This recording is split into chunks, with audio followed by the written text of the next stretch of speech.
ঘরকন্নার কাজকে সহজ করার জন্য আমরা বিভিন্নজন বিভিন্ন ধরনের টিপস শেয়ার করে থাকি। সেরকমই আজকে কিছু টিপস আপনাদের সাথে শেয়ার করব। এই দেখেন ভাতের উপরে সাইড দিয়ে কিন্তু এরকম মাঝে, মাঝে পলক উঠে আসে। আমরা যদি একটু চোখের আড়াল হই তাহলে কিন্তু সেটা সাইড দিয়ে পড়ে যায়। যার কারণে কি হয়, চুলাটাও নষ্ট হয়, খাবারও অপচয় হয়। তো আমরা যদি এইভাবে পাতিলের উপরে রেখে দেই তাহলে দেখবেন উপচে আর পড়ে না।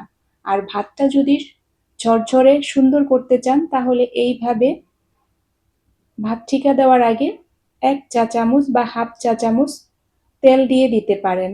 আর তা না হলে রান্নার অন্তত আধা ঘন্টা আগে চালগুলো ধুয়ে ভিজিয়ে রাখবেন। তাতে দেখবেন আপনার ভাত ঝরঝরা হবে। আসসালামু আলাইকুম। আমার ইউটিউব চ্যানেল আমি সুগৃহিণীতে সবাইকে ওয়েলকাম করছি।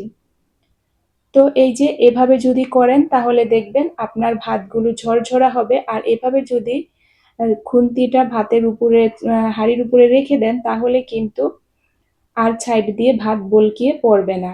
আর প্রেসার কুকার, সেটার কথা আর কি বলবো, সেটা তো আমাদের জীবনে অনেক প্রয়োজনীয় একটা জিনিস। আপনারা চাইলে যদি কাজ আগিয়ে রাখতে চান অনেক সময় এভাবে আলু ছিলে রাতেই রেখে দিতে পারেন, তাতে সকালে কাজটা খুব দ্রুত হয়। আর পেঁয়াজ তো অনেকেই কেটে রাখে।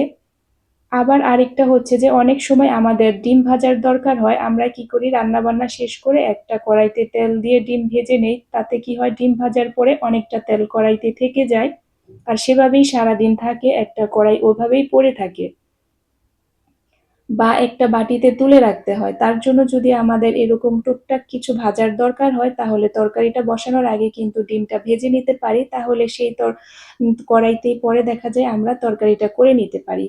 আর ভাত ভালো রাখার জন্য আরেকটা টিপস হচ্ছে রান্না শেষে ভাত মার গালার পরে এভাবে চুলার উপর একটু তাপ দিয়ে নেওয়া, তাহলে নিচের যে ঘামা ঘামা ভাত হয় সেটা আর হবে না, আর ভাতটা ভালো থাকবে বেশ লম্বা একটা সময়। এখন প্রচুর গরম পড়েছে তাই দেখা যায় যে ভাত নষ্ট হওয়ার চান্স আছে, যার কারণে এই ধরনের কাজগুলো করে নিতে পারেন। আর যদি আপনারা প্রেসার কুকার ব্যবহার করেন দেখবেন আপনাদের রান্নাটা অনেক বেশি ঝটপট হয়ে যাবে। এই গরমের মধ্যে বেশিক্ষণ রান্নাঘরে থাকতে হবে না, অপরদিকে দেখা যাবে যে আপনাদের গ্যাসেরও অপচয় কম হবে। তো এই তো আমি এভাবেই করে নিই আমার কাজগুলো যাতে সহজ হয়, সেটার চেষ্টাই আসলে করি আর সেটাই আপনাদের সাথে শেয়ার করতেছিলাম। প্রেসার কুকারে আমি লাউ ডাল দিয়েছিলাম যেটা ঝটপট অল্প সময়ের মধ্যে হয়ে গিয়েছে। এখন হচ্ছে যে আমি এটার ফোড়ন দিয়ে দিব। লাউ ডালে ফোড়ন দিলে কিন্তু অন্যরকম মজা হয়, যেহেতু আমি কষাইয়ে বসাই নাই, কষাইয়ে বসানোর চেয়ে এভাবে ফোড়ন দিলে মজা হয় বেশি। যখন পেঁয়াজ আর রসুন বাদামি কালার হয়ে গেছে তার মধ্যে আমি একটু কালো জিরা দিয়ে দিলাম। আপনারা এখানে চাইলে পাঁচ ফোড়ন দিতে পারেন অথবা শুধু জিরাও দিতে পারেন। তো এই যে এখন হচ্ছে যে আমি কড়াইটা নামিয়ে নিলাম, এরপরে হচ্ছে যে আমি ফোড়নটা এটার মধ্যে ঢেলে দেব। আমার গ্যাসের পরিমাণ কম ছিল যার কারণে কিন্তু একটা চুলার মধ্যে করতে হচ্ছিল, আর চুলার আঁচটা একেবারেই মৃদু ছিল, সেটা দেখেই বুঝতে পারছেন। এখন হচ্ছে আমি এগুলো সব মিক্সড করে দেব। এরপর যদি ধনিয়া পাতা থাকে ধনিয়া পাতা দিতে পারেন, আর যদি কালো জিরা দিয়ে ফোড়ন দেন তাহলে অল্প পাঁচ ফোড়নের গুঁড়িও দিতে পারেন, হোটেল স্টাইলের সবজির একটা ফ্লেভার আসবে।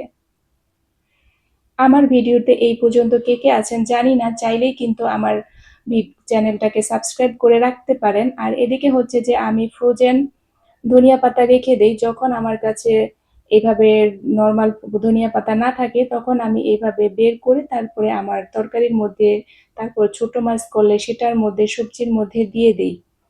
যেটা দেখতে পাচ্ছেন একেবারে সবুজ আছে আর স্বাদও কিন্তু ভালোই আসে, খারাপ না। এদিকে হচ্ছে যে আমি মাছের যে পেটি বলে বা যে সেটা আমি একটু ভুনা করে নিচ্ছিলাম, এটা খেতে কিন্তু অনেক মজা হয়। যারা না খায় তারা তো আসলে খায় না, জানবে না, আর যারা খায় তারা অবশ্যই জানে যে এই খাবারটা কিন্তু অনেক মজা হয়।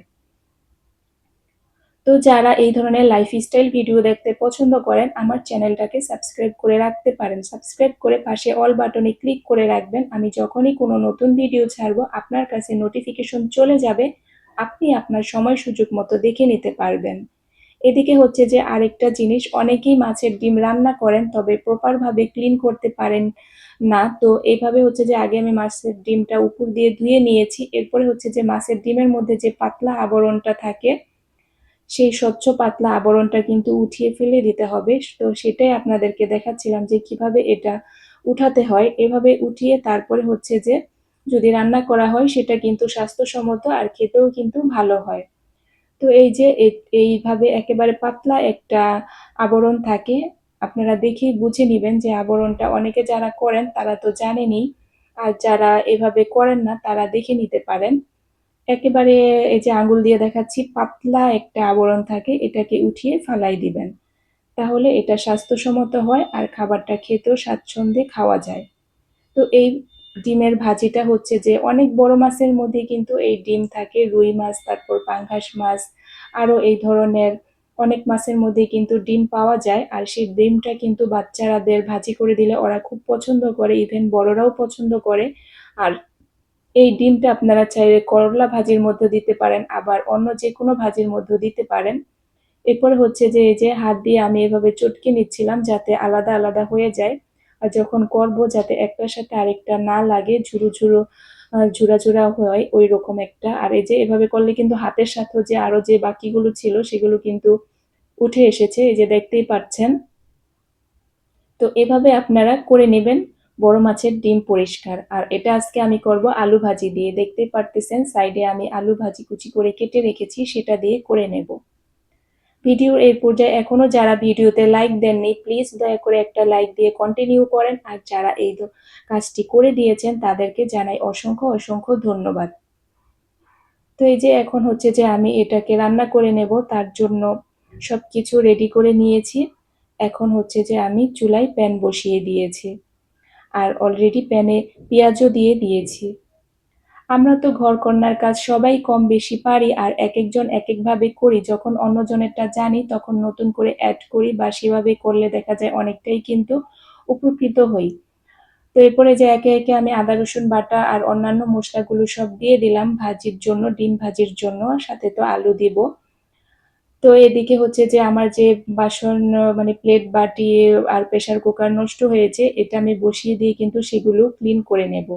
রান্নাঘরে যতক্ষণ থাকবেন ততক্ষণ চেষ্টা করবেন রান্নাঘরে যে টুকিটাকি কাজগুলো থাকে সেগুলো সব সেরে ফেলতে।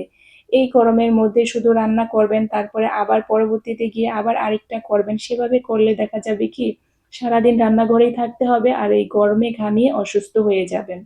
আর এই যে দেখেন এভাবে দেওয়ার পরে আমি ভালোভাবে নেড়ে নিচ্ছিলাম যাতে এগুলো একসাথে দলা পাকিয়ে না যায়। যখন দিবেন তখন এভাবে নাড়বেন, দেখবেন যে ডিমগুলো একবারে প্রতিটার থেকে আলাদা আলাদা হয়ে গিয়েছে। আর রান্নাঘরের হচ্ছে যে যখন যেটা ময়লা হবে বা অপরিষ্কার হবে সাথে সাথে সেই প্লেট বাটি ধুয়ে ফেলবেন। এতে দেখা যায় আপনার রান্নাঘরও ক্লিন থাকবে আর জিনিসগুলো খুব সুন্দর আর পরিষ্কার থাকবে। এভাবে কাজ করলে দেখা যায় যে একটা জিনিস অনেকদিন ব্যবহার করার পরেও নতুনের মতো থাকবে। যখন ভাজির ডিমগুলো ভালোভাবে কষানো হয়ে গেছে আর একেবারে ছাড়া ছাড়া হয়ে গেছে, তারপরে হচ্ছে যে আমি এই যে আলুটা দিয়ে দিলাম। এখন আলুটা সিদ্ধ হয়ে আসলে ভালোভাবে নেড়ে চেড়ে ভাজা ভাজা করে নেব। কে কিভাবে মাছের ডিম খান অবশ্যই কমেন্টে জানাবেন আর আমার মতে এভাবে কে কে খান সেটাও জানাবেন। আমার আজকের এই রেসিপিগুলো আপনাদের কেমন লেগেছে অবশ্যই কিন্তু কমেন্টে জানাবেন। আপনাদের সুন্দর সুন্দর কমেন্ট আমার খুব ভালো লাগে আর পড়ে আমি সবার কমেন্টেরই রিপ্লাই করি। তো সবাই সুন্দর সুন্দর কমেন্ট করবেন, আমিও আপনাদের কমেন্ট পড়তে খুব পছন্দ করি এবং আপনাদের কমেন্ট করতেও ভালো লাগে। দেখতে দেখতে কিন্তু অনেকটা সময় পার হয়ে এসেছে, এখন ভাজিটা অনেকটাই হয়ে গেছে। এরপরে হচ্ছে যে আমি একটু টালা জিরার গুঁড়ো দিয়ে দেব।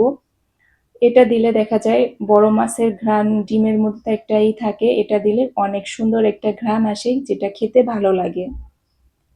এই টালা জিরার গুঁড়োটা কে কে রান্নায় ব্যবহার করেন চাইলে কমেন্টে জানাতে পারেন। আর এটা কিভাবে করা হয় সেটা তো আপনারা সবাই জানেন। যদি কেউ না জেনে থাকেন তাহলে কমেন্ট করতে পারেন, পরবর্তীতে কোনো একটা ভিডিওতে আমি আপনাদের সাথে শেয়ার করব। তারপরে এই যে ফ্রোজেন ধনিয়া পাতা সেটাও দিয়ে দিলাম, এটাতে স্বাদ আরো বেড়ে যাবে। আর এই খাবারটা আমার বেবিরা অনেক বেশি পছন্দ করে। এটা আপনারা রুটি, ভাত, পরোটা সবকিছুর সাথেই খেতে পারবেন। এটা কিন্তু খুব মজার একটা খাবার আর দেখা যায় রুই মাছ কিনলে অনেক সময় কিন্তু এটা পাওয়া যায়। এরপরে হচ্ছে যে অনেক সময় পরে চামুড়ি নিয়ে বসেছি। চামুড়ি তো আমার অনেক ভালো লাগে, এটা আমি প্রায় সময়ই খাই। তো আপনাদের কার কার এইভাবে চামুড়ি খেতে ভালো লাগে জানাতে পারেন। আমাদের ছোটবেলায় কিন্তু অত ধরনের খাবারের অপশন ছিল না। চা, মুড়ি বা শুধু মুড়ি, মুড়ি চানাচুর এগুলোই কিন্তু ছিল। এখন তো অনেক ধরনের খাবারের অপশন আছে বাচ্চাদের। সবাই ভালো থাকবেন, সুস্থ থাকবেন। পরবর্তী ভিডিও দেখার আমন্ত্রণ জানিয়ে আমি বিদায় নিচ্ছি। ভালো লাগলে like, comment, share and subscribe করতে ভুলবেন না।